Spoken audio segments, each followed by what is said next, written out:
From one of Bruce's main lieutenants, Thomas Randolph, to the Douglas family, the Maxwells, and back again.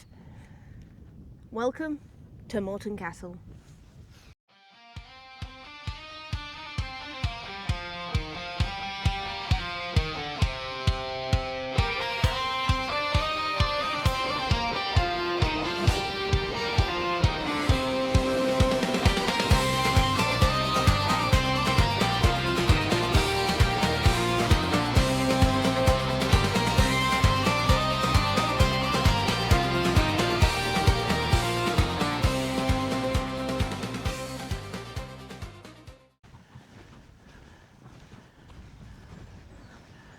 So today this picturesque ruin is situated on this rather lovely loch, but this loch is actually artificial. It was dammed in the 18th century, which flooded the salt marsh that was here and created the lovely water that you can see today. And there is Morton Castle.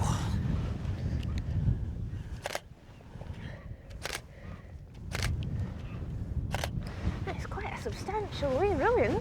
It is. But then the families that owned it were no small bit players in Scotland's history.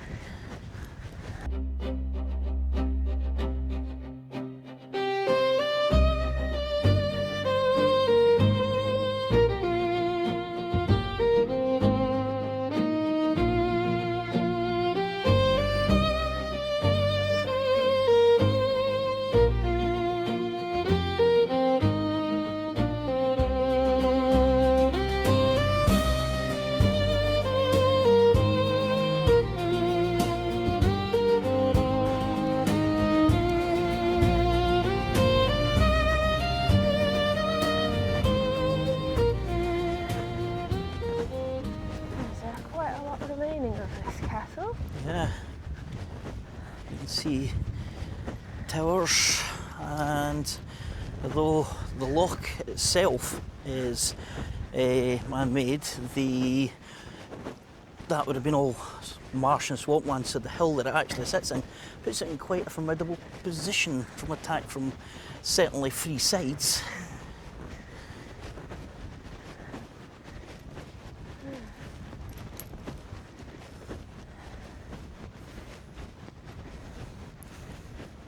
So we're not far from the town of Thornhill here, and this is one of a string of defensive castles that lines the Nithsdale Valley, which was an important route up through into Scotland. Yeah, or what was known as the Middle March. So there's been a castle here from around 1260, built here primarily by the Randolph family, and Randolphs were pretty strong supporters of Robert the Bruce. The castles that were here would actually be destroyed as part of a treaty to try and get King David back from the hands of the English. David II, that is, back from the English. And we don't know what that castle was like, but this one here is a later built castle on these lands. I think that's a cludgy shoot. Yeah, I think that was the cludgy. That was most definitely that hole in the wall there. Nasty things would have been sliding out of it back in the... And we're not talking about projectiles. No. Okay. This is interesting. Don't know what this would have been.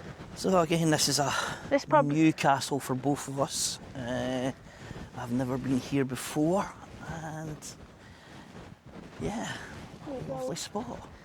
Up the scaffolding. Okay. Which, unlike most English historic Scotland-controlled castles, is here to get us in, not keep us out. Come on.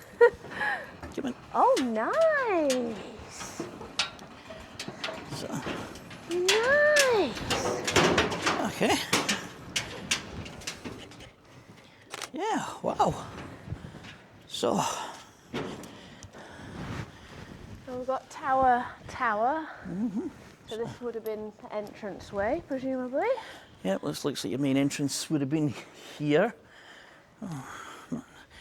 And we have a tower here. We can see down into the tower. And various rooms. Dressed stone there. Through there again. The supports for nice pointing beams. on the windows. Yeah.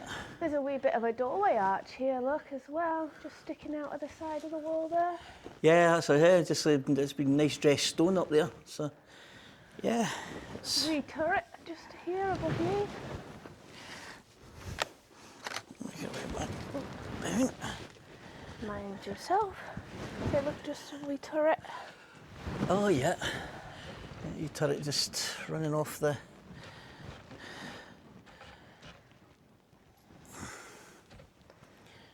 And you can see where your main beams would have come across. Yeah, and this would have been your main doorway in here. Nice big windows up there, so I would say that, judging by the windows, your Great Hall would have been above us. So all those posts there, or supports for the posts there with the nice big windows up into the Great Hall, and yep, there's your fireplace for the Great Hall as well. That's a nice big fireplace. So yeah, a lot of light coming in through those windows. Oh, there's some on that side as well. Lovely windows. Yeah.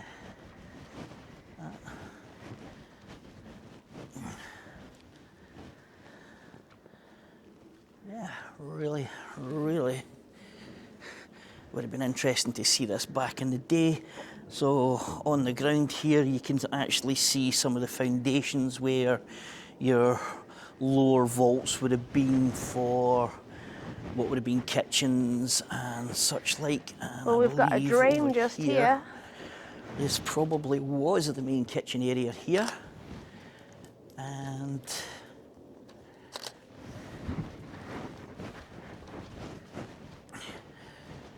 a sluice gate, so just for pouring rubbish out or any liquids and such like from the kitchens out to the side of the castle.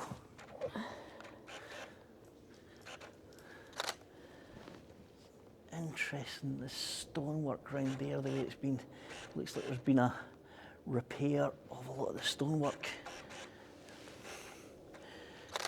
Obviously back in earlier times, because historic Scotland definitely would not let you repair brickwork like that. You knew it would have to be done a certain way. If you don't do it that way, the castle will be allowed to fall down, other than save it. The thickness of the walls up there as well is a good indication how thick the wall is up there. And What do you call them? yeah. Thick. Yeah. So, as I was saying, you've got your main fireplace here, and what is obviously a another drain waste poured out. There's another drain over there. Another drain down there. So yeah, we're definitely down in the vaults and the kitchens.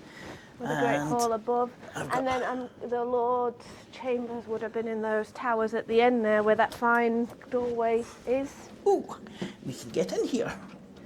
Do you need a torch? Oh. What's in there? I think I found a prison or something. Let me. Yeah. Right, I may need to go out to the right. Just looking like a drain because I can see daylight. So I think that's just drainage ditch. Okay. I think the pit prison is back in that other tower we were in. Over the there. drop down. Yeah. It's very cool though. That's the door. Oh, it's the postern gate. Is it? Yes. Okay, and we'll get a wee look once you come back out.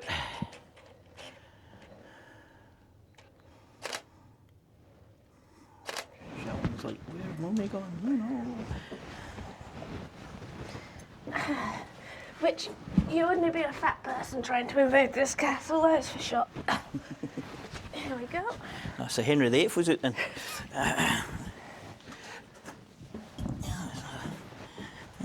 So it's down there, which stone gate. There's views out there, right there. I think when we go round the side of the castle, we're actually going to be able to get in down there. So yeah, fascinating castle. Yeah.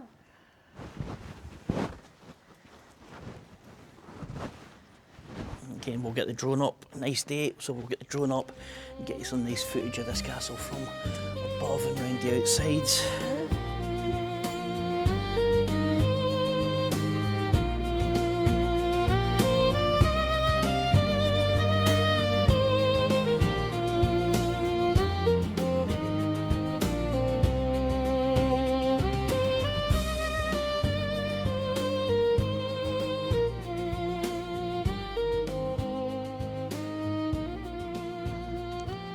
In 1580, the 4th Earl Morton would actually be executed.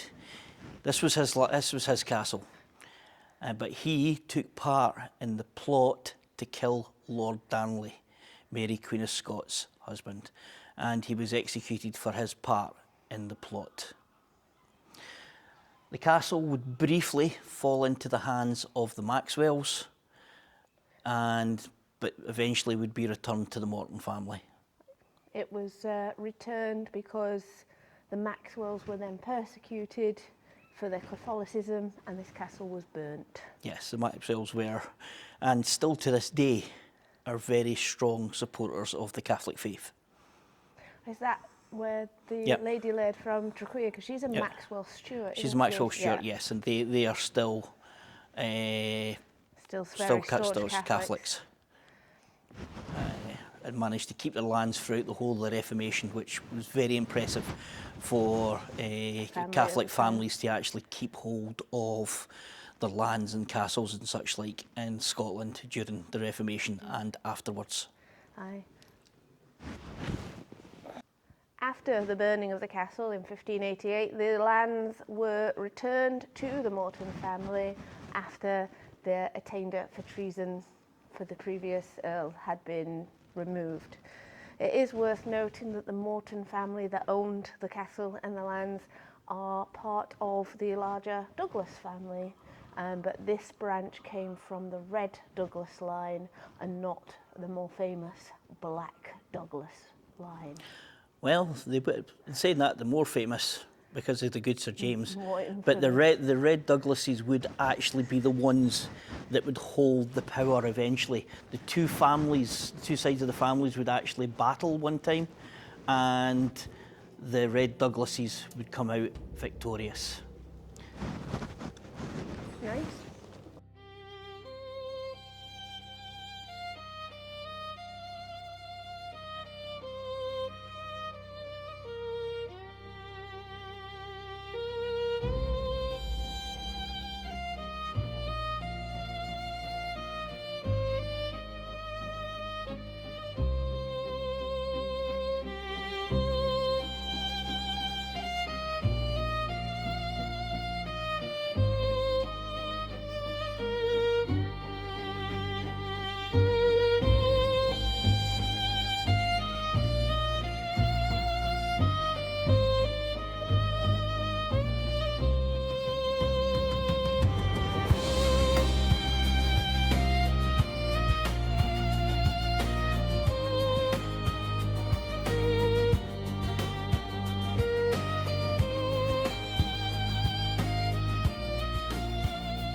We've talked about it in other videos about seeing graffiti at these kind of sites, and yet again we see some fabulous examples of some 19th century graffiti. So at the top of this door, which is absolutely covered, you can see 1881, and again just further over here, so 1881. The whole door, as you can see, is well covered. Most of it is either illegible or you can't make out the dates, but I did also see one here from 1877. So it just shows you how popular visiting ruins was and still is. They hold a great fascination and have done for hundreds and hundreds of years. Yeah, you can see foundations here. And behind us. Behind here, so Let's take a wander around the outside of the castle. So it looks like there was an outer wall as well as the main castle on the inside. So this, we believe, by the looks of it, has been the main entry point. Well, no, the main entry point would have been up the way, but it's certainly an interesting door. Yeah. Now you can see there, that's just extended out here. Ah, there was another range out of here. Yeah, So yeah. there was another wing entirely. Ah, this is what they were talking about, the shaped like Clavrock. Yeah, so this was another. We're in another range here, and that's the doorway through the upstairs. Ah, Yeah. very cool. So despite being on the outside just now, we're actually on the inside of the castle. Oh, it's Yeah, very interesting though that is an interior wall to the courtyard, but there's no windows. Yeah. There's the doorway upstairs, and it looks like there's a window that end into the courtyard, but there's no interior windows at all. So there must have been windows on this section here. You would assume there would have been. Yeah. You'd hope there But was. then that there isn't. So this then is probably one of your doors into your kitchen area. No, that was definitely the kitchen on the other side, but. Yeah, but all your vaulting below. But this door looks modern. Look at the shape of it and the lintel. That's a modern. Yes. That's a modern door. The size, the shape of it. That's been put in modern. There might have been a door there, but that is definitely a modern door. So it's funny enough, this morning we were at Clavrock Castle and they said it was the only triangle shaped castle. And then we've turned up here, but this one is actually saying it was actually a triangle shaped castle. This isn't a full triangular shape. This is kind of a triangle but with a tip chopped off. So it's still technically not fully triangular. Yeah, but you could say technically near. So yeah, so we would actually be inside the castle here. We've no idea what this range would have been like. All we can say is that there was a wall there and a floor. So this bit here was a wall there, and then you got really, really thick walls on the inner side of it as well. So yeah, it could have been that originally that was an exterior wall and then they've extended out.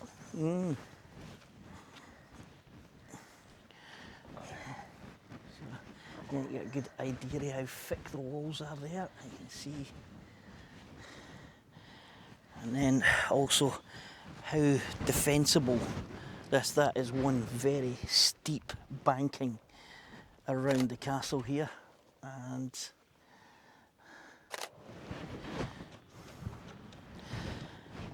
again, for a lot of these castles though, there's a lot of their stories lost. Although we know the people that owned it, they were here, we don't know if this fell under attack.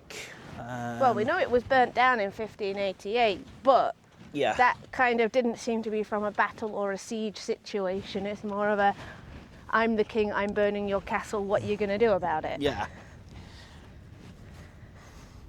Yeah, it was decided that X amount of castles would be destroyed. That's how we lost that's how we lost the first one. Yeah. The second one, it'd just be families falling out of favour, and but there's certainly no mention of battle. No. There's no battles or sieges, but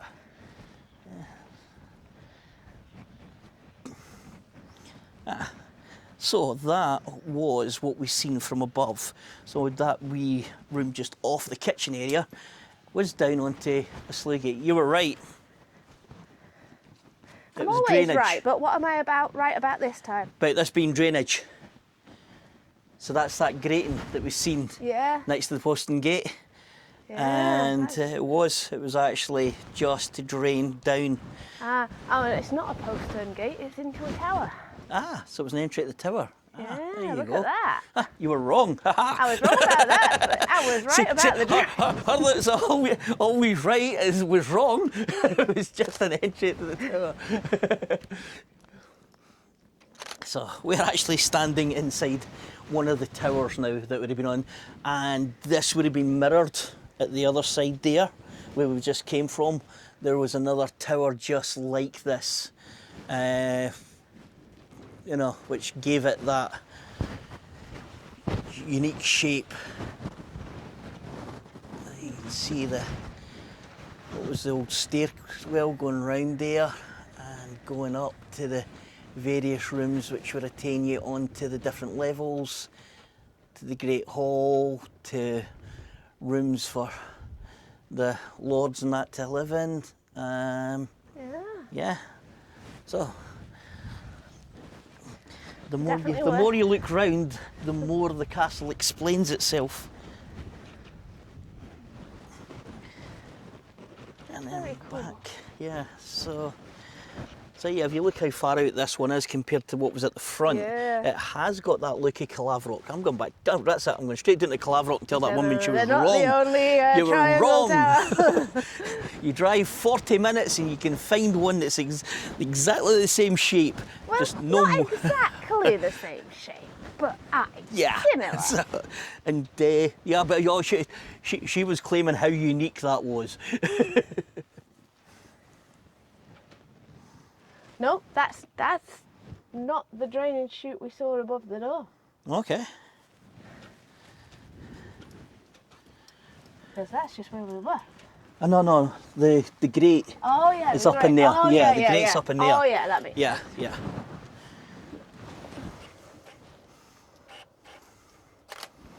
Remember, we had to go up those stairs to get inside the castle, so we're one level up. True. Wrong twice in one day. Jeez, oh. Rude. So yeah, very, very fascinating castle. And well worth the drive to come and see. yeah. If you do come and visit this one, just be mindful the road to it is quite potholed, so just be careful driving up. Yeah. But well worth a visit if you're in the area. You're looking for something different to visit, because although it's actually technically maintained by Historic Scotland, it's still owned by the Duke of Buccleuch and maintained by Historic Scotland for the Duke. And it's free entry. It's free entry. It's open all year. Bring a picnic. Yep. Open 24 hours a day, you know. It's on a hiking path as well, Yep. if you're into that sort of thing. And you're deep into a part of Scotland that, you know, most tourists don't visit. Most people are passing by on the M74 at the base of the Lowther Hills. So we've got more brickwork here. Oh yeah. Just hidden. Yeah. Nice. Yeah. You probably wouldn't see that in summer when it's all grown up. No. So yeah, you can see we're deep inside with hills all round about. And like I said, it's on what they considered the Middle March. So when the English armies used to invade Scotland, you had the East March, the West March and the Middle March. The West March wasn't used as often, but the Middle March was a favourite invasion point, and this castle would have been on the route when English, which explains why this was part of a set of forts that would be in this area to protect the land.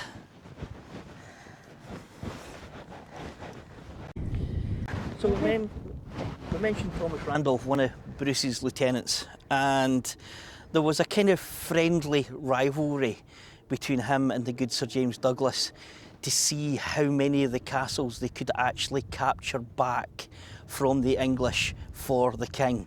And it was actually Thomas Randolph and his men, with 30 men, that would actually capture Edinburgh Castle back from the English. So that was us looking around the wonderful Morton Castle. I hope you enjoyed exploring with us. Yep, and if you would like to subscribe to the channel if you haven't done so already, even hit us that wee like button and all the other good things that they like you to do on YouTube, and even share the video if you found this fascinating. And hopefully we'll see you again On our next adventure, exploring Alba and beyond.